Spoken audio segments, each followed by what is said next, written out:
इस वक्त कोरोना की वजह से पूरी दुनिया एक संकट के दौर से गुजर रही है। हमारे पेरेंट्स ने, हमारे ग्रैंड पेरेंट्स ने शायद कभी भी ये दौर नहीं देखा इतना बड़ा, इतना बुरा जितना इस वक्त पूरी दुनिया में आया हुआ है। हम सबको, सरकार को, कॉरपोरेट को, प्राइवेट सेक्टर को, एनजीओज को, सोसाइटी को, सारे लीडर्स को, सबको बहुत कंपैशनेट होकर काम करना है। अभी दिल्ली सरकार भी बहुत मेहनत के साथ में और बहुत फूंक फूंक के एक एक कदम रख के इस कोरोना के खिलाफ लड़ाई में लड़ रही है। सरकार सबको फ्री राशन दे रही है, करीब 90 लाख लोगों को फ्री राशन दे रही है। उसके अलावा 10 लाख लोगों को रोज़ाना लंच और डिनर कराया जा रहा है। कई लाख लोगों को मॉनेटरी सपोर्ट उनके अकाउंट में पहुंचाई गई है। कोरोना की वजह से दो सेक्टर सबसे ज़्यादा प्रभावित हो रहे हैं, इकोनॉमी और एजुकेशन। इकोनॉमी के फ्रंट पे भी बहुत सारे काम हो रहे हैं, लेकिन आज एजुकेशन पे मैं बात करने के लिए आपके बीच आया हूँ। और एजुकेशन में गवर्नमेंट स्कूल्स के बच्चों के लिए सरकार ने, जो दिल्ली के गवर्नमेंट स्कूल में पढ़ते हैं उन बच्चों के लिए सरकार ने ऑनलाइन क्लासेस शुरू कर दी हैं। उन्होंने उसमें ऑन फोन क्लासेस ली जा रही हैं, ऑनलाइन क्लासेस ली जा रही हैं और भी कई मीडियम्स के माध्यम से क्लासेस ली जा रही हैं और लेने की तैयारी है। प्राइवेट स्कूल के बारे में मैं कहना चाहता हूं कि प्राइवेट स्कूल दिल्ली में और भारत में, पूरे देश में कंपनियों द्वारा नहीं चलाए जाते, ट्रस्ट द्वारा चलाए जाते हैं, संस्थाओं द्वारा चलाए जाते हैं। ये माना जाता है कि प्राइवेट स्कूल, इस कानून में ये माना गया है कि प्राइवेट स्कूल जो लोग चलाएंगे और जो प्राइवेट स्कूल जो संस्थाएं चलाएंगी वो प्रॉफिटेबल संस्थाएं नहीं होंगी, वो चैरिटेबल संस्थाएं होंगी, वो ट्रस्ट होंगी। तो ऐसे में मुझे अब कई जगह से शिकायत मिल रही है, सरकार को शिकायत मिल रही है कि कुछ स्कूल बढ़ा चढ़ा के फीस चार्ज कर रहे हैं। सरकार से अनुमति लिए बिना बहुत सारे स्कूलों ने फीस बढ़ा दी है।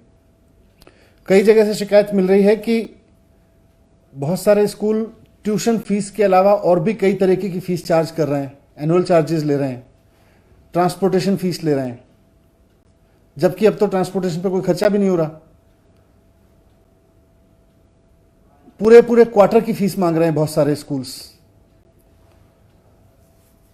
कई स्कूलों के बारे में शिकायत मिली है कि उन्होंने, अगर किसी बच्चे ने फीस नहीं दी है तो अपने यहाँ ऑनलाइन क्लासेस बंद करा दी हैं, उन बच्चों की ऑनलाइन क्लासेस फैसिलिटीज बंद कर दी हैं।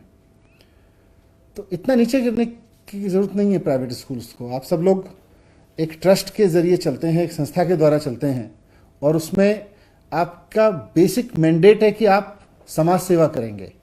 ऐसे में किसी बच्चे की फीस ना देने की वजह से उसका नाम ऑनलाइन क्लासेस तक से हटा देना, ये तो ठीक नहीं है। तो इसके बाद, इन सारी चीज़ों के बाद, इन सारी शिकायतों के अध्ययन के बाद में सरकार ने एक फैसला लिया है आज, और अभी एक आदेश जारी किया है थोड़ी देर पहले, जिसमें माननीय मुख्यमंत्री जी के आदेश पर यह निर्णय लिया गया है कि किसी भी प्राइवेट स्कूल को, वो चाहे सरकारी ज़मीन पर चल रहा हो या गैर सरकारी ज़मीन पर, प्राइवेट ज़मीन पर चल रहा हो, उसको फीस बढ़ाने की इजाज़त नहीं दी जाएगी। सरकार से पूछे बिना कोई भी प्राइवेट स्कूल फीस नहीं बढ़ा सकता, वो चाहे प्राइवेट स्कूल प्राइवेट ज़मीन पे चल रहा हो या गवर्नमेंट ज़मीन पे चल रहा हो। दूसरा, कोई भी स्कूल 3 महीने की फीस डिमांड नहीं करेगा, केवल ट्यूशन फीस डिमांड करेगा, वो भी महीनावार लेंगे। कोई स्कूल पेरेंट्स को 3-3 महीने की फीस नहीं चार्ज करेगा। इसके साथ जो ऑनलाइन एजुकेशन दी जा रही है बच्चों को स्कूल्स की तरफ से, प्राइवेट स्कूल्स की तरफ से, सभी बच्चों को देनी होगी। अगर कोई पेरेंट फीस नहीं दे पा रहा है तो उनके बच्चों का नाम ऑनलाइन टीचिंग से नहीं हटाया जाएगा, उनको ऑनलाइन फैसिलिटीज नहीं काटी जाएंगी, ये आदेश दिए हैं।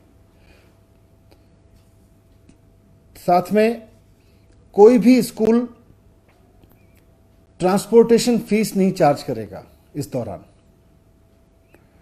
क्योंकि अभी ट्रांसपोर्टेशन पे कोई खर्चा नहीं है, इसलिए ट्रांसपोर्टेशन फीस चार्ज करने की जरूरत नहीं है।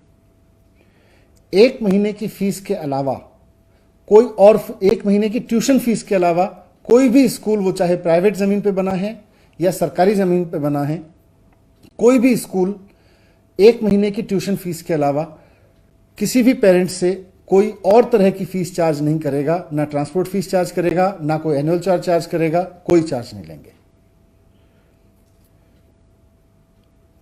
साथ में यह भी ऑर्डर दिया गया है कि सभी प्राइवेट स्कूलों की, चाहे वो सरकारी स्कूल पे, सरकारी जमीनों पे बने हैं या प्राइवेट जमीन पे बने हैं, ये जिम्मेदारी होगी कि वो अपने सभी स्टाफ को, टीचिंग और नॉन टीचिंग, कॉन्ट्रैक्ट का हो या आउटसोर्स किया हुआ हो, सभी स्टाफ को समय पे सैलरी उपलब्ध कराएंगे।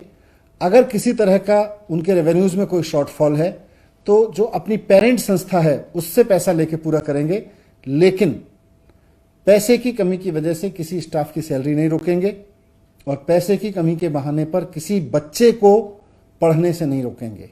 ये दोनों इंस्ट्रक्शंस इस ऑर्डर में साफ साफ हैं। और ये order Delhi school education act और नेशनल डिजास्टर मैनेजमेंट एक्ट दोनों के अधिकारों के तहत जारी किया गया है, क्योंकि इस वक्त पूरा देश कोरोना की आपदा से जूझ रहा है। पूरे देश में कोरोना को आपदा घोषित करके आपदा कानून लागू है। तो इस आपदा कानून के लागू होने के समय में इन आदेशों का जो पालन नहीं करेगा स्कूल, उसके खिलाफ दिल्ली स्कूल एजुकेशन एक्ट और आपदा कानून दोनों के तहत कार्रवाई की जाएगी। मैं फिर से समराइज कर देता हूं कि कोई भी स्कूल 1 महीने की ट्यूशन फीस के अलावा किसी भी तरह की और फीस चार्ज नहीं करेगा, ना ट्रांसपोर्टेशन फीस, ना कोई और एनुअल चार्जेस, ना कोई भी स्कूल सिर्फ इस वजह से कि कोई बच्चे ने फीस नहीं दी है उसको ऑनलाइन क्लासेस में शामिल होने से टर्मिनेट नहीं करेगा, उसको रोकेगा नहीं।